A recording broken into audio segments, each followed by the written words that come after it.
5 sifat dan karakter mulia Nabi Muhammad Sallallahu Alaihi Wasallam dalam ayat 128 surat At-Taubah. Pertama, min anfusikum, dari kaummu sendiri. Syekh Mutawalli Asy'arawi dalam kitab tafsirnya mengatakan, ayat ini menjadi bukti bahwa Nabi Muhammad merupakan utusan Allah yang sama-sama manusia biasa, sebagaimana manusia pada umumnya.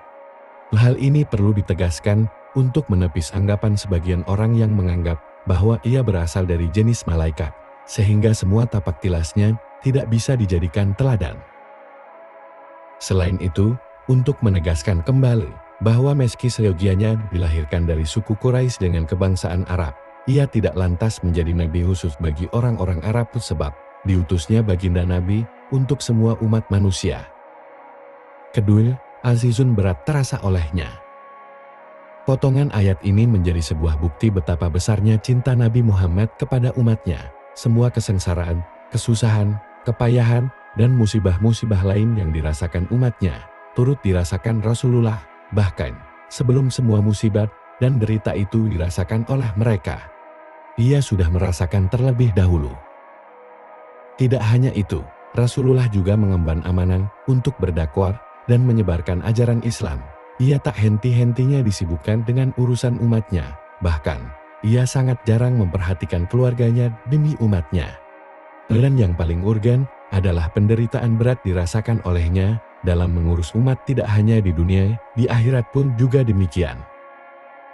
Menurut Syekh Mutawalli Asy'arawi, ketika para nabi sibuk mengurus nasib mereka satu persatu pada hari kiamat, terik matahari yang begitu panas, api neraka yang berkobar, hisab amal kebaikan dan keburukan yang tak kunjung selesai, membuat para nabi lupa dan cenderung acuh pada umatnya. Mereka sama-sama mengurus nasib mereka sendiri. Di waktu yang bersamaan, semua manusia dalam posisi takut dan mengalami derita yang sangat luar biasa. Tangisan terdengar di mana-mana. Penyesalan untuk memohon ampunan sudah tidak ada guna.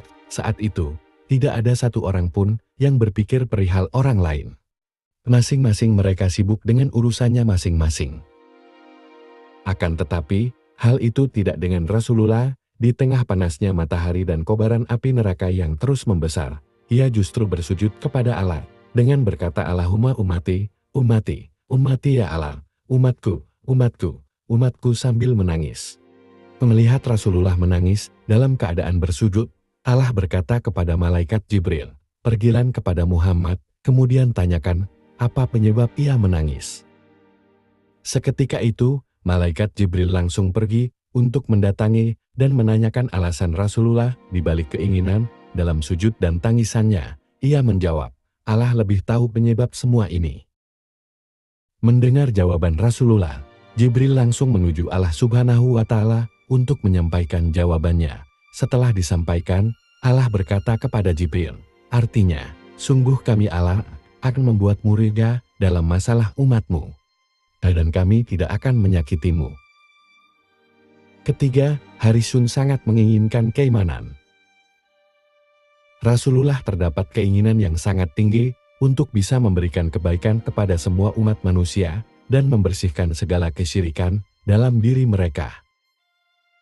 Semangat yang sangat tinggi dalam mengajak manusia untuk memeluk ajaran Islam sangat tampak dari berbagai sepak terjangnya yang ia lewatin, misalnya ketika rintangan datang silih berganti, permusuhan, fitnah yang bertebaran, serangan, dan ancaman yang selalu berdatangan.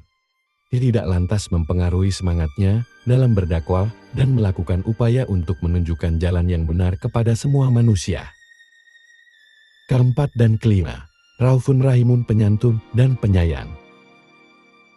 Setelah pribadi Nabi Muhammad disebutkan sebelumnya, pada penutup ayat terakhir, Allah menegaskan bahwa ia merupakan Nabi dan Rasul yang sangat santun dan penyayang.